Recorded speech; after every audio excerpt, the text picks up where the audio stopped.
2026년 2월 17일 이정훈입니다. 오늘이 설날인데 설날 잘 보내시고 계십니까? 이재명 대통령이 국민을 믿고 전력 질주하겠다고 했습니다. 전력 질주할 수 있을까요? 저는 이 대통령은 전력 질주를 할 수 없다라고 봅니다.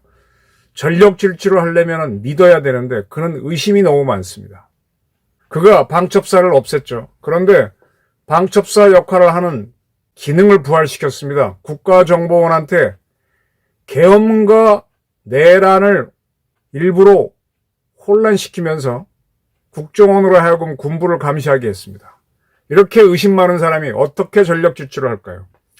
설날인 오늘 이 대통령은 사랑하는 국민 여러분, 새해 모두 소원 성취하시기 바랍니다. 저에게도 소원이 있습니다. 라고 하면서 제가 살아온 어둡고 헝클어진 세상을 누구에게도 물려주지 않고 모든 사람이 불의와 부당함에 고통받지 않으며 누구도 부당하게 남의 것을 빼앗지 못하는 제대로 된 세상을 만드는 것이 저의 간절한 소원이다 라고 썼습니다. 이재명 대통령이 검정고시로 대학을 왔다는 건 다 압니다. 그가 검정고시를 거칠 때까지 얼마나 많은 불의에 휘둘렸고 얼마나 많은 걸 빼앗겼나요? 이재명이라고 하는 어린 소년은 가난했고 학교도 제대로 가지 못했는데 대한민국 공교육이, 대한민국 사회가 그에게 공부할 수 있는 기회를 줬던 게 아닌가요? 그의 가난이 우리 사회에서 뭘 뺏어갔기 때문에 가난해진 겁니까? 아니면은 그의 부모를 포함한 가족들의 경제적 실패 때문입니까? 이걸 사회 탓으로 돌리기는 너무 힘들죠. 오히려 그렇게 해서 어려운 조건에 빠진 사람이 중앙대학교 특대장학생으로 입학해서 장학금 받아가면서 사실을 공부할 수 있게 한 거는 대한민국이 준 큰 혜택이 아닌가요? 그는 뭘 도대체 얼마나 많이 빼앗기고 부당한 대우를 받았다고 주장하는가요? 대한민국을 바꿀 기회가 왔다. 오직 하나의 소원을 안고 무수한 죽음의 공을 넘으며 여기까지 죽음의 고개를 넘었다. 글쎄, 지난번 가덕도에서 목에 살짝 긁힌 게 그렇게 죽음의 고개였나요? 그리고 대통령 선거 때 그렇게 철벽 경호를 하고 강화 유리로 앞을 방어하고 하면서 얼마나 죽음이 두려우면 그렇게 경호를 하면서 유세를 할까 했는데 그는 반대로 죽음의 고개를 넘기며 여기까지 왔다 그랬습니다.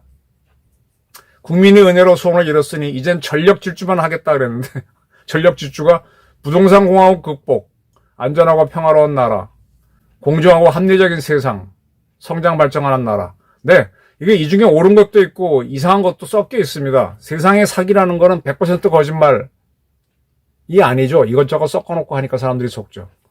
부동산 문제 있습니다. 그런데 부동산 하는 사람들을 모두 때려잡으면 대한민국은 부동산이 망하고 경제가 힘들어집니다.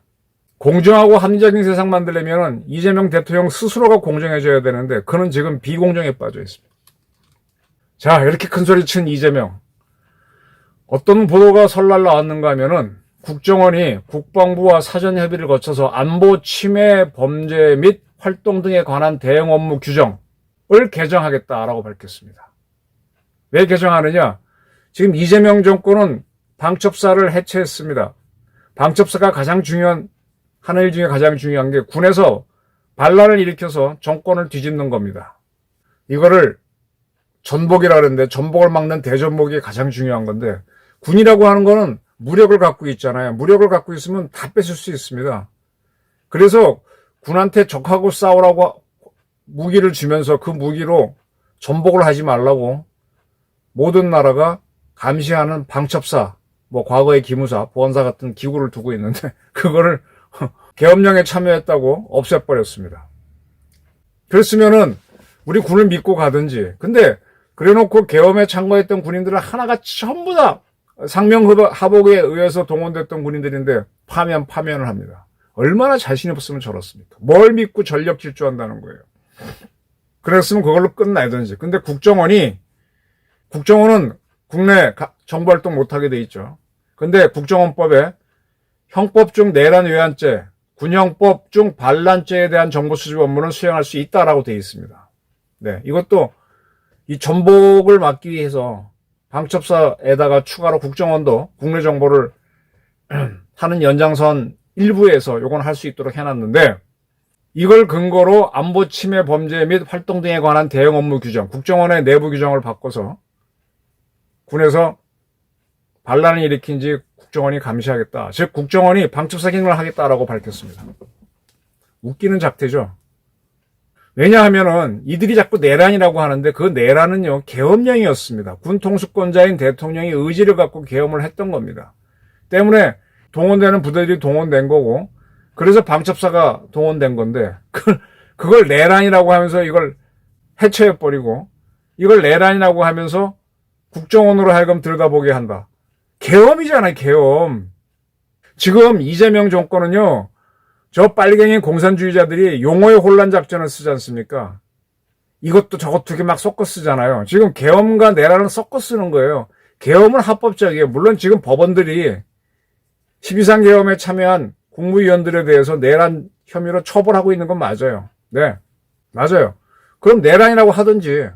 근데 분명히 계엄이었어요. 근데 이게 나중에 내란으로 법원에서 판결을 하더라도 계엄 작전에 의해서 동원된 거를 어떻게 내란으로 보고 국정원이 감시를 합니까? 그걸 하기 위해서 내부 규정을 바꾸겠다. 이거는 군을 못 믿는 거예요. 국민을 못 믿는 겁니다.